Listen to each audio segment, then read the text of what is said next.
Welcome back to another episode of Quarantine Talks. Today, I've got one of the best fighters within the country. It's Mr. TBS, the one and only Umar, top boxer Sadiq. What's good, bro? How are you? I love it. I love it. What's good, man? I'm blessed, bro. Thank you for having me. Thanks for being here, man. Usually when I've been having conversations with people, whether it's the boxers, the coaches and everything, I've been asking about how their diet has shifted within quarantine, whether they've been able to be disciplined and whatnot. But with you, it's different because you have a plant-based diet. So I'm guessing you're still going to be doing that. So one thing I did want to ask you is, what's going on with the salsa stuff at the moment? Are you still doing that or how's that at the moment? Right. So I'll start with the diet, and I'm an advocate for health, full stop, with all about boxing. It just so happens to be that my career is in boxing, and one of the prerequisites of it is that when you're preparing for a fight, you need to eat well. So for me, that's a natural thing. The only difference really is that now I can allow myself to have a few more desserts, but otherwise, everything else stays the same. And it's interesting you touched on the fact that I'm plant-based and saying it will be similar, because a lot of people assume plant-based equals healthy, but someone could survive on Pringles, fizzy drinks, and Oreos or whatever. Yeah, 100% plant-based, but still unhealthy. Yeah. So yeah, that's the health consciousness. I just wanted to make that clear, because people need to be aware of that. A lot of times people stop eating meat and they fail to replenish or replace the things that they were getting from the meat with other things, and then they go, "Oh, plant-based didn't work for me." Question is, did you do plant-based well? That's that salsa, of course. By the very nature of salsa, you've got to be dancing with someone in it. So whilst I'm social distancing, living alone, that's just been dead. I don't even know if I remember how to dance salsa anymore. Fair enough. But I mean, in general, how's quarantine been? I mean, just for a bit of context, I can imagine it's quite interesting time for you because February was just a few months ago. You've come off the W, and this year was looking to be quite interesting in terms of what you were looking to go and to achieve. So how's quarantine been? How's training been? How's everything going? There's so many layers to this question. All right. So first thing is, my last fight, like you said, was in February.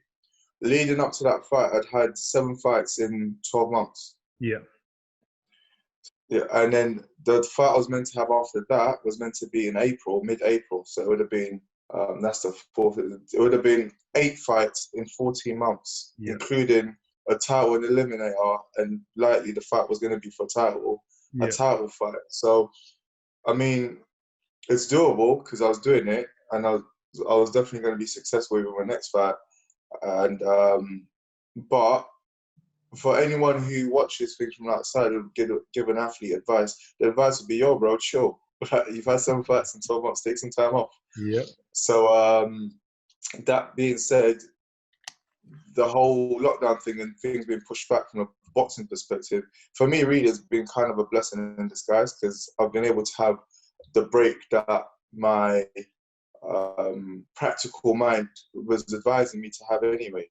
I have a couple of months off or a few months off and then get back at it. So, we went back into lockdown a couple of months ago. Hopefully we'll be coming out of it by next month or the month after. So for me, the timing's been brilliant. And in that time, I've been able to do is rest. I've got an excuse to stay at home. But of course, I have a commitment to health. So I've still been training. I've still been working on my craft. And I'm still improving even in this time, but without overexerting my body, So that's been good. And like I mentioned earlier, I live alone. But besides that, I'm a person who enjoys their company anyway. Or I shouldn't label myself really. I should just say I enjoy my own company. And I even travel alone quite often, so I'm happy being at home alone. But what I've also been doing is that my mum lives about 5 minutes from me, so I'll quite often go over there. And my excuse is that they're still my direct and immediate family. So, now things are loosening up a bit more. Obviously, I can actually just do it, and it's fine. So, in short, what I'm trying to say is the quarantine thing has been a breeze for me.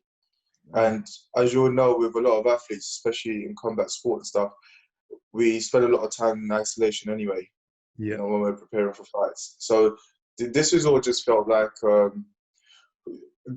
I feel selfish saying it, but it's my reality. And my reality is that this is all for me being a blessing. Of course, I've not been earning through this time, but I've been fortunate enough to be able to put myself in a position where I can survive through this time. Hopefully it stops soon. And but saying that, I also recognize that for a lot of people it's been an incredibly challenging time, and I sympathize with those people, or empathize with them, should I say. And yeah, we just hope that we all get over this as soon as possible. For real. But it's interesting you touching it, because like you mentioned, boxing can be a very lonely sport at times, and naturally your natural state is when you're going up or leading up to a fight, you have to take your mind to this place where it's kind of like your zone, and naturally with lockdown you're there already. So I guess for you it's the benefit you've had is you've not had to think about the fight night. You've been able to be in that zone where you're just kind of chill without thinking about the fight night. And like you said, you've got a busy schedule, so maybe this is what you needed, because you knowing how you are, knowing how your hunger is, even when you talk about quitting accountancy to focus on boxing, knowing how disciplined you are, you would have probably kept fighting, because you, in your head, it's kind of like, I've got to give it everything. So maybe this is what you needed at the moment. 100. And you've hit the nail on the head there, because even the whole thing of I might have needed a break wasn't something that crossed my mind personally. It was things that people started saying to me. People make comments like, "Right, what, you're fighting again? Oh, you're busy." Even towards the end of last year, I fought twice in 2 weeks. I boxed on the 30th of November, I think it was, and then again on the 14th of December, literally 14 days apart. But yeah, I just have people going, making comments such as, wow, like, you're busy. And then when your coaches start going, well, after this one, you might want to chill out. Then you start taking notice. And I'm like, okay, cool, maybe. But leading up to that, like you said, it didn't even cross my mind. As far as I know, I'm a full-time boxer, and this is what I do until I retire. Do you reckon that, just from kind of having an idea of your story, do you reckon that hunger comes from maybe missing out on those 2 Olympics, or your current age, or kind of knowing that, the British title is within reach? Do you think that's all stuff that's really putting you into overdrive compared to maybe some of your other peers within your weight class at the moment? All of that plays a part, because you've got to take motivation from anywhere you can. One of my sayings that I tell myself is, everything can be used as motivation. Nothing is beyond limits. So even if it's the most narcissistic reason, if it motivates me and inspires me, I'm holding on to it. And I think that's just the winner in me. I'll take every marginal gain I can get. But for the most part, a lot of it has been to do with my upbringing. I've had an upbringing where I've been fortunate enough to experience and directly see the benefits of being disciplined, being committed, and doing things true. Also, I just have a natural tendency to do things properly when I do them. So if I'm doing something, I'm in it, 100, and I would only do anything to win because I'm competitive. It's actually the only reason why I'm boxing. I didn't walk into a boxing gym because I wanted to box or because I wanted to lose weight. I walked into a boxing session out of competition, like wanting to compete with my friends, and then wanting to compete with everybody that I saw in the session. And, that spirit went on and on, and now I'm a boxer. So yeah, it comes from the core values and the philosophies I live my life by, of doing things properly when you do them and giving it your all and being in it to win it, But of course, all these other factors that you mentioned, be it age, missing out on Olympics and things of that nature, you've got to learn from your mistakes, right, or your shortfalls. And of course, all of those things add as well. So it's just a mixture of a bunch of different things. But all in all, it's just short. Is you look at anybody you admire, you look at what they're doing, and the hard work behind it speaks for itself. I've just finished watching the Last Dance documentary with Michael Jordan. Hard working. You read between the lines of the things he's doing between practice, playing games day after day, commercial and obligations and travel and all that. It's like, wow, this guy was a beast. Same with Kobe Bryant, who's another basketballer that I admire. Same with Floyd Mayweather, who's my favorite boxer of our era, and he's known in the industry to be the hardest worker ever. So you look at greatness, you try to eliminate them, even Muhammad Ali. And one thing that's consistent with them is they were completely committed to the work. They did all the hard work that was required, and they were relentless. So I find comfort in when I'm going hard at things, in knowing, well, if anything, I'm probably not doing enough. And by that virtue, I typically need to be held back, actually, if anything. So in the amateurs, my biggest shortfall in the amateurs was I used to overtrain. And then now as a pro, I've surrounded myself with a team that are able to look at me and be like, yo, Umi, you need to chill, you know. So I'm still trying to learn that skill, really. But yeah, many things to draw inspiration from. That's powerful, man. And it's funny you mentioned The Last Dance, because there's some really key anecdotes there where Jordan's talking and he's saying that I would make up stuff mentally in my head just to give myself a little bit of an advantage 100 on my opponent. 100. And yeah, it's again, that's why I kind of set this up, because the mindset for me of a professional athlete is such a unique one, because there's this consistent need to push yourself to be the top. Not everyone's going to be like that, of course, but you have a percentage where, like yourself, and that's why you're probably getting the results now, that you want to be at the top. And it's interesting you spoke about all of this, because recently David Hay came out and he said once Corona's over, there's 5 boxes that people should be looking at. And he mentioned yourself, and he mentioned you with some pretty big companies. Well, I think Daniel Dubois was there, Conor Ben was there. So for you, when you hear people speaking about you like that, does it kind of reassure you that everything and all the sacrifices you put aside was worth it? And does it just give you that hunger to continue to go and challenge for the belts? Because with the Eliminator now, the British belt is the one that's within grasp. Yeah. With things like that, I respect David massively, and he's one of my favorite fighters of all time. And I've admired him for his entire career. So of course that compliment means a lot. But the thing really with a comment like that is, I acknowledge the recognition. I'm grateful for the recognition. However, I have to live by the reality that I'm experiencing. And my current reality is that I'm so far from the end goal. So, you know, AJ says, I can't remember, I'm going to paraphrase here, but something along the lines of, never let the glory get to your head and never let the defeat get you down, or something like that. And but by a stoic nature that I have, I'm very much of that ilk. It's, thank you very much. And it's a positive reinforcement in what I'm doing, of course. But there's no way I'm going to start resting on my laurels about it. But also, it doesn't significantly push me more. It's more just, okay, cool. I'm more sure about what I'm doing, rather than I'm more motivated than I was before, if that makes sense. Yeah. No, I get that. I fully get that. And with the British title, what is the situation with that at the moment? Because I know that Lerone still holds the title, right? And he holds the Commonwealth as well, right? Yeah. So in terms of where you see yourself now, that's the belt that you're probably going to pursue. And is that a direct fight that you would take? Yes, it is. 100%. It's a fight that's been spoken of even within, you know, the Frank Warren stable and what have you. Yeah. But I was told by someone recently that Sam Jones, Lerone's manager, was on a Insta Live, and someone asked him if Lerone was fighting me.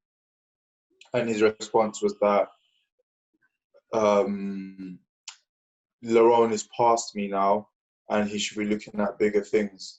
But, I mean, we were talking about potentially fighting before all of this. So if they've changed their mind in that time, whatever, I don't know.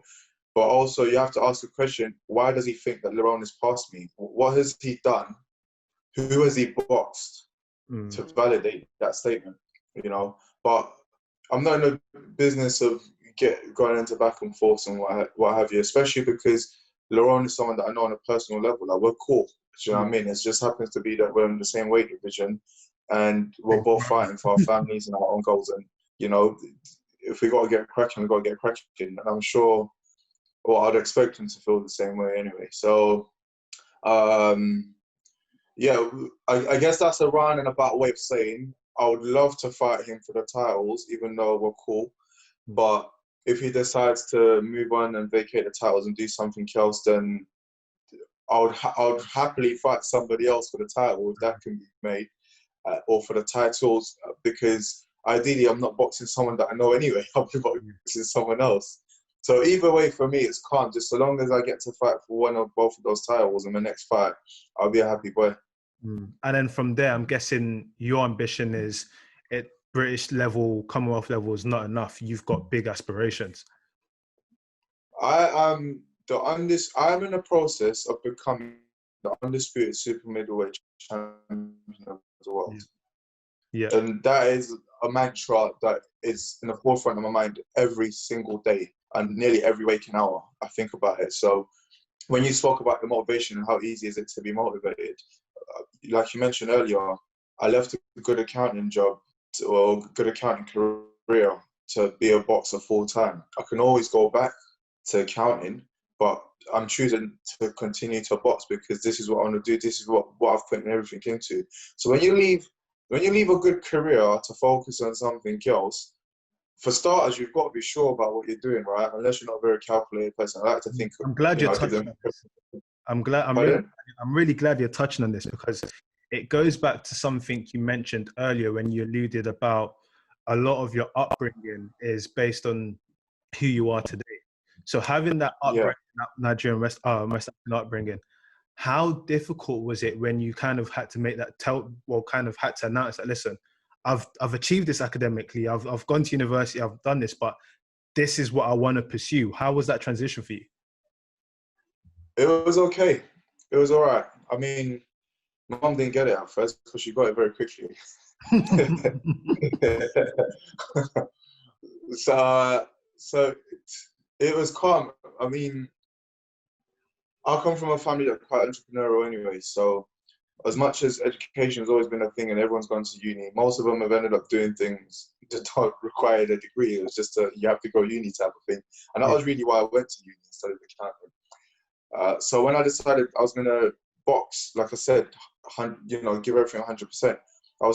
What I first did was I reduced my hours at work so that I was working part-time. I was working 3 days a week. And this was before I even had a promotional deal. Shows you the level of faith I had in myself. So I took a pay cut, reduced my hours, 3 days a week. And then just before I signed a promotional deal, literally about 2 or 3 months before I signed a promotional deal, I just thought, this isn't working still. I know I've given myself an extra 2 days a week, but I'm not training the way I think a champion should be training. There is so much development that needs to go in that I'm missing out on by being here. How much are you earning really anyway? How long would it, how long is what you're earning going to be able to sustain you for versus how long can you self-sustain for before you start earning any real money? And of course, for me, one of the benefits is I have the blessing of being able to be a model as well. So that is something that I can just do sporadically and it pays quite decent. So I just left the job to box full time because I genuinely just wanted to be able to give it everything to be the best that I can be. And when a person makes a decision like that by choice, then you would expect them to continue to give it everything unless they get distracted. Fortunately, I've got tunnel vision. There are distractions, but they have no impact on me. Mm-hmm. So, this is the journey that I'm on right now. I'm working really hard. What you said about how difficult is it with the family, I just told my mum, I'm leaving work. And she's like, to do what? I said, to be a boxer. She said, so are they going to put you on a retainer? I was like, no. She went, so are they going to pay you? I was like, yeah, when I fight. She went, when do you fight? I said, I don't know, I need a promoter first. And she was like, how are you going to survive?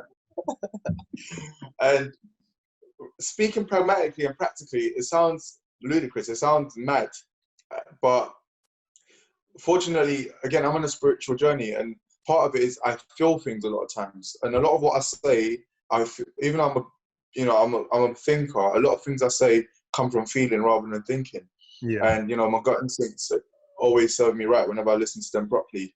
And I just knew that you're going to leave this job, you're going to focus on boxing, and you're going to be fine. And I did. I've been fine ever since. I live alone. I'm surviving through quarantine and Corona. Okay, hopefully this finishes soon though. And it's worked out. But it's worked out because it came from inside. It was, there was no pretense about what I was doing. And I think that, plus I put in the work, and I think when you do that, by nature of universal laws, increasing returns and, cause and effect and all of that, the law of faith and all of that, naturally, I'm always going to continue to strive, to thrive, rather than strive. On the spiritually point and kind of things being on a deeper level, what was it like training over the last month then? Do you kind of tap into a different zone altogether? In the last month, did you say? Yeah.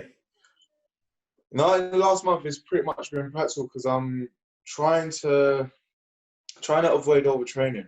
Yeah. That whole thing of mine. Yeah. So when I'm training, I'm following instructions given to me. My coaching team work well together. That's between my boxing coaches and my strength conditioning coach. And I allow them to guide what I'm doing. Of course, I have a say, but most of the times they're spot on, so I have no need to add to it, and I just do what they instruct me to do.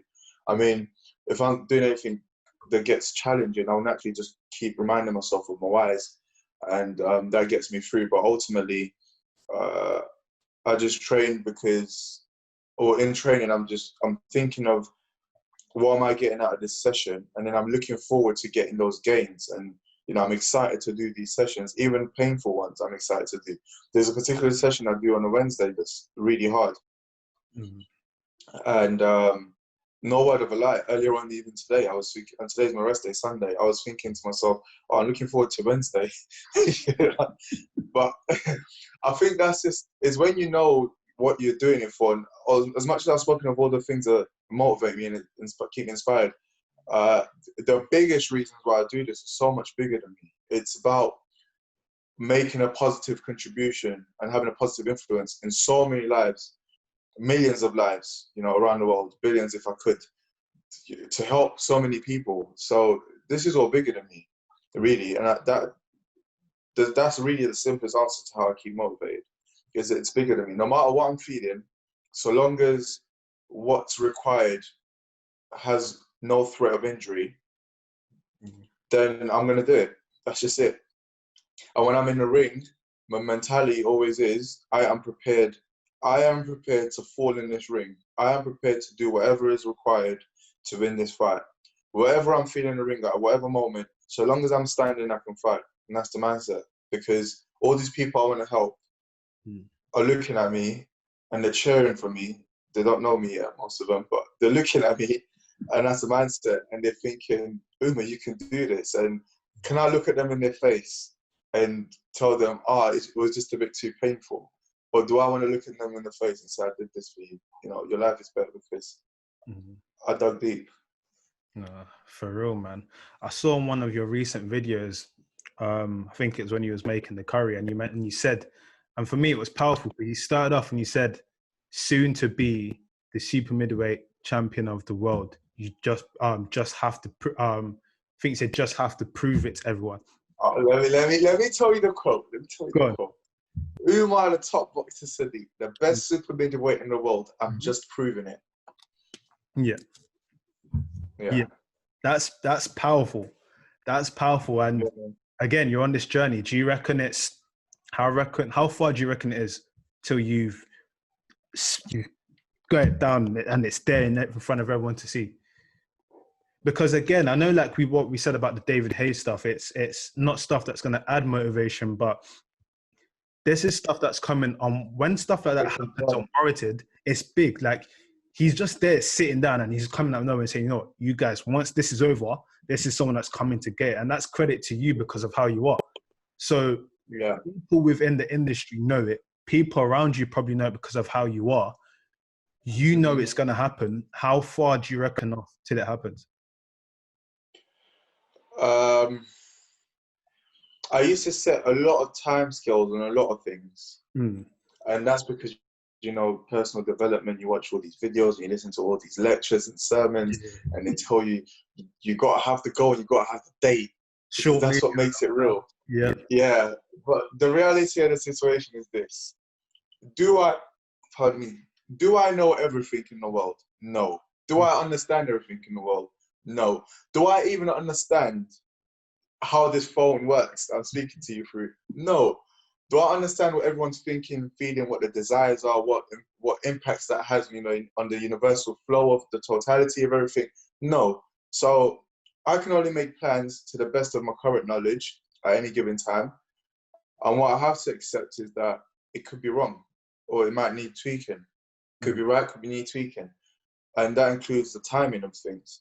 So one of the things I'm trying to avoid is setting deadlines on things, because I'm a winner. I like to win, and every time I set a goal, I've got to achieve it. And every time I miss a deadline for something, regardless of the reason, it makes me feel some type of way that I dislike. So I try to avoid putting timelines on things now. But if gun to my head, I would say I would envision myself being an undisputed champion, probably within.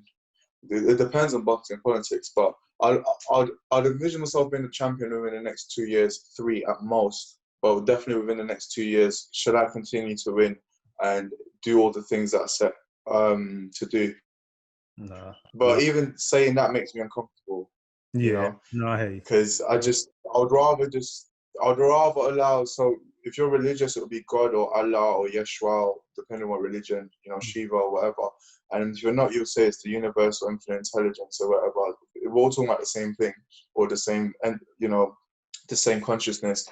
But I would rather submit and surrender to superior intelligence and allow things to flow as they should, knowing that I am being guided in this human experience that I'm having. And so long as I continue to work and live in accordance with spiritual laws and universal laws, then the things I'm working towards would be attained simply by virtue of the universal laws that there are. Yeah. No, I When totally. the timing is right. Yeah. Basically, that was a long way of saying I believe in divine timing. Yeah, no, literally, it's kind of like I have a rough idea, but what will be in divine time. I get you. I get you. One thing I always see, especially with someone like yourself, who is so driven, so down to the details, so kind of methodical in everything you do, but guided by kind of spirituality and everything, is when you had that one defeat that you had. Mm-hmm. What was your feeling like? Because a lot of the time, it's very hard to kind of start getting into your own head about what happened. I mean, you came back, you bounced back, you've not looked back since. But in that moment, what was it like? Because In the hearing, moment, you mean like yeah, in the ring? yeah, and Oh, afterwards as well, because hearing how you speak and how you are, with yeah. everything you've given and you give, to then have that moment where it doesn't come out how you expect it to.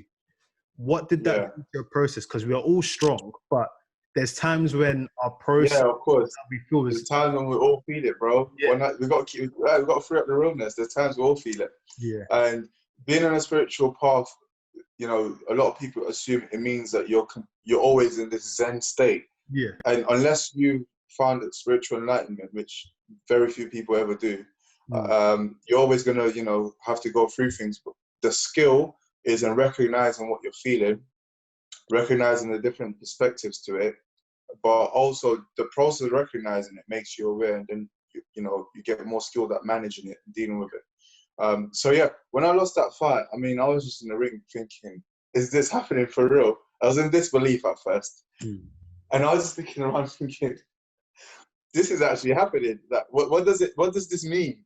What does this mean? But there's so many layers to what does this mean? You know, what does this mean from a career, obviously? What does this mean for the belief and the core belief systems that I have? What does this mean for whatever lessons I might be being taught? What does this mean for everybody that I've made an investor in what I'm doing? You know, be it coaches or fans or whatever, family. There were a lot of questions I had to ask. The truth is, with that fight, no excuses. It was the worst condition I've ever gone into a fight in. Actually, no, second worst. The first worst was when I was in an amateurs and I was sleeping in a car. I had 2 fights in the same day because back in the day we used to do that in amateurs. And I had one fight about 1 or 2 p.m. and I was told my second fight would be around 7 p.m. So I went out, got a big munch. I was like, I need to fuel up and have a nap for this next one. So I went and got a big fat munch, parked outside the venue, laid my head back for about 5 minutes trying to have a nap. And I got a phone call from the head coach of Repton at the time, down to boxing club I boxed for. And he was like, Umar, where are you? Where the F are you? I was like, chill, man, I'm in a car park. But now I'm thinking he's just making sure I'm sort of venue or whatever. I'm like, chill, I'm in the car park. And he goes, you're on next. I was like, you what? He goes, you're on. My second fight was on right then.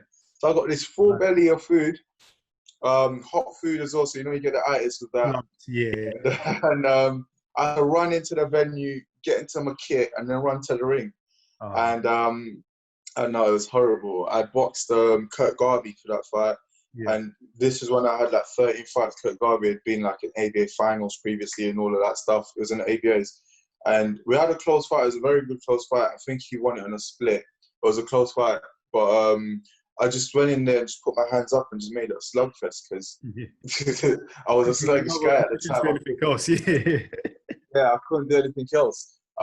So with this fight, with when I lost as a pro professional, so I felt ill for starters, leading up to the fight. I woke up with cold sweats a couple of times that night. I had like sweating so much I had to change my clothes. Then got to the venue, and then my coach at the time only arrived 5 minutes before the ring walk. Because it was a TV scheduled ring walk, they couldn't move it. So we had to abide by it. But the thing was, all along when I'm phoning him, like, yo, where are you? Where are you? He's like, yo, I'm just outside. But of course he wasn't. And then I had other people going to me, are you okay? Are you ready for your fight? And I was like, no, my coach is outside. Up until an hour before, I had to get someone else to wrap my hands. Now, the professional hand wraps in the boxing, they take on average about 40 minutes. Yeah, it could be 45 minutes. So that took a while to get done. And then, now we're talking 15 minutes before the fight. Then the commission brings in gloves for me to wear. The gloves don't fit. So now we've got to go find other gloves. Then someone's asking me, who's going to be in your corner? I'm like, oh, snap. I didn't even think of that. Now I've got to look around this room of just dressing room to ask other people's coaches, are you free? Do you mind doing my corner? And just a whole bunch of other things that happened in the night. And then by the time I had my hands wrapped and whatnot, found someone to do my corner. Then the coach at the time walks in, and we pad for like 30 seconds, maybe a minute before I get to walk to the ring. So I was totally out of place in terms of mentally, physically, spiritually, the whole works. Everything was off balance, and I spent the first half of the fight trying to get warm to prevent injury, like muscle pull or cramp or something, because I wasn't warm. So at the end of it, I was just addressing all these things. I was thinking, what does this mean? So taking personal accountability, it was, what could I have done different? How could I have made sure the coach was there on time? How, at what point should I have just got someone else to wrap my hands rather than giving him the benefit of the doubt when it's also done my career on the line? All of these things. The illness I wasn't even bothered about, because even though I was ill, I was like, yeah, I'll beat this guy, it's calm. So there was all of that. But then afterwards, it was part of what made it difficult as well was when people who you can tell looked at you with admiration and spoke to you with a certain level of respect shifted the energy of it. Nobody was nasty or horrible to me directly that I know of anyway, or that I recognized, but you could just sense the shift in energy in people where they once looked at you as a prospect and now they look at you as just another guy. That whole thing, trying to blemish, right? Yeah. It's kind of like, oh, exactly, yeah, like you're not the guy you told us you were. Yeah. So there was that, and then what made it really hard for me was at that time I was living with my girlfriend and I was going through a breakup with her. So just after the fight, I broke up with her and she was moving out of the house. I tried to work things out with that coach, didn't work out, so left the coach. Now I don't have a coach, so I can't even plan a fight without a coach. But also, when does the promoter want to put me on when I've just lost a fight so early on in my career? And I've just lost.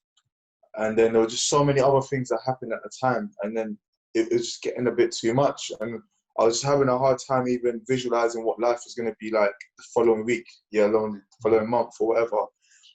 So I just felt a bit lost, and then I went away for How long did I do that trip for?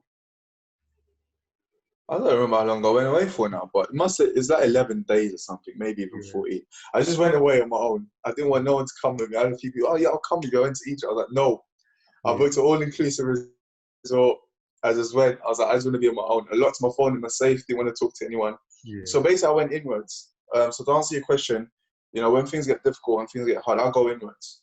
Because a lot of times people look externally for answers and solutions, but really everything that you need is inside you. The world is within you, and a lot of religions teach that. So rather than looking for external stimulants or external stimulants to alter your state of consciousness, whether it's alcohol or drugs or whatever, the best thing you could do is go inwards. And that's really what I wanted to do. I wanted to get away from the noise, get away from a normal environment. So I'm forced to face myself. And I did that, and that helped me massively.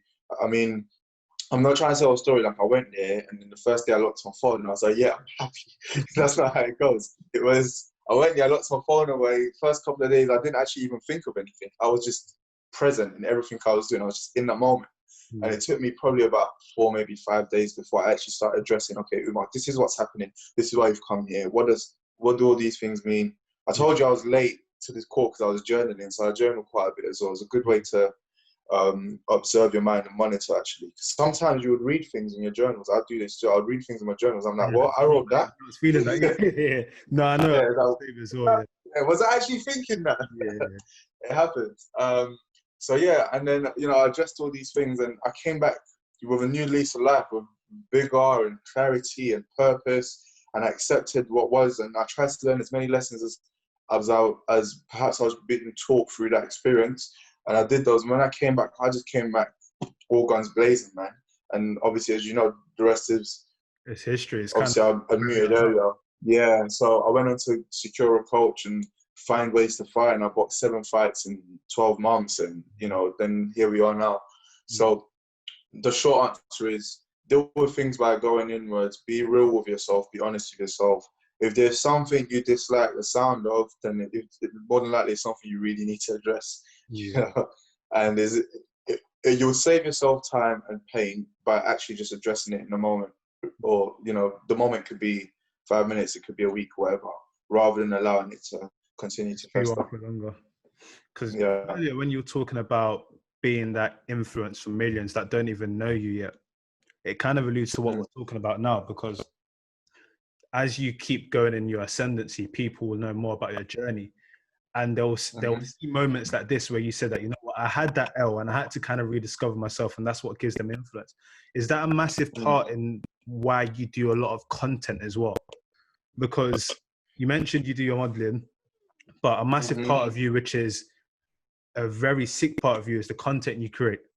Because it's you being in your own element, it's you having fun, but it's some really good learnings as well. Is that a key part in why you've decided to do that? Yeah, I mean, with the content, it's really, of course, content is king. Content plus attention. Attention plus content equals, a lot of times in our day and age, equals money. But otherwise equals, actually it's equals money, whether now or later it equals money. And of course we're all trying to make money. But for the most part, the content is to keep people engaged, keep people entertained, have a positive influence on people through entertainment or through teaching them something, like you said. So yeah, it's for all of those reasons. And, with people's attention spans nowadays, you can create the best thing. Bobby Schmurder created this moment. yeah, one of the best moments that went viral globally, or songs that went viral globally, but he went to prison, and how many people talk about him today? He's due out at the end of this year, I think. But the point I'm trying to make with that is you can create the greatest piece of content that can do the best for people, help them turn up and, have the best experiences. But unless you're consistent with it, you're going to be forgotten, So that's why I'm consistent with it. Because I've got to hold people's attention, got to remind people I'm here. But also it just feels nice to share things that people like. It feels nice to be creative, and through creativity we're able to share a lot of good things. And storytelling is a powerful thing. As human beings, we communicate a lot through stories. We enjoy stories. That's why we love movies and TV shows. And when you're kids, you tell tales. It's an essential part of being human, really. Yeah. And you see this throughout history with scriptures and whatever. So that's part of why I started a vlog, is to tell that story and keep an account of my story. This is my journey. And at any point, you know, so long as YouTube is still available, my account is still there. They're starting to remove people's accounts for random reasons now. But at any point, if someone becomes interested in my story, they can see your journey. There is something that they can go and follow. And, you know, I intentionally make a vlog series and I number them so they can follow episode by episode. And of course, it's not a direct documentary of my life, but you can follow through and see this is the development and evolution of Umar Sadiq. This is where his mind was at this time, and these are some of the experiences he was having here and there. And also, they get a lot of insights to the life of a boxer, life of an athlete in general. And I just think it's a valuable thing to put out there. No, for real, man. Boxing politics, because you alluded to it earlier, and you were saying that in terms of where you go, it depends on different things. You mentioned politics. Being the sort of personality you are, who you're not going to go and kiss ass, you're not going to engage with nonsense. How is it with you and dealing with the politics? Because it's something everyone knows. There is politics within the game. It does make some people's journeys harder than others. How do you manage to kind of overcome that? I think in the same way that anybody in any other industry would overcome it, because a consistent thing, right? There's an author called Malcolm Gladwell, and he writes a few good books, and a lot of good books like Outliers and Tipping Point. So Outliers would be, you know, a lot of people are familiar with the 10,000 hour rule to become a specialist. Malcolm Gladwell helped make that concept so popular.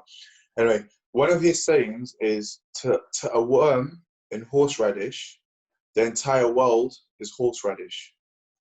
And the significance of that saying is, when you're in something, you think it's the whole world.